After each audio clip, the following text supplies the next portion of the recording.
آقا میخوایم آموزش های فید رو بدیم با شماره 5.5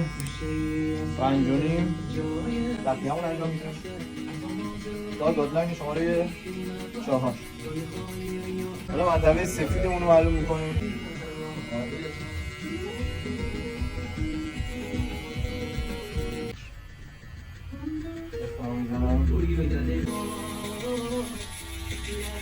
حرکت شیبه هم بکنیم. یه بند انگشت از یک استفاده میکنیم. شماره 1.5 شارت باز 25 کم حرکت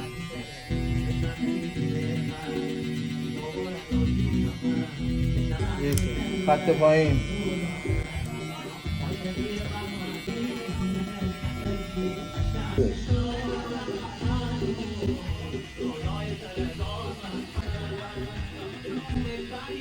شیش گارد باز 7 فقط برمیگرده دستم که این منطقه رو کاملا دارم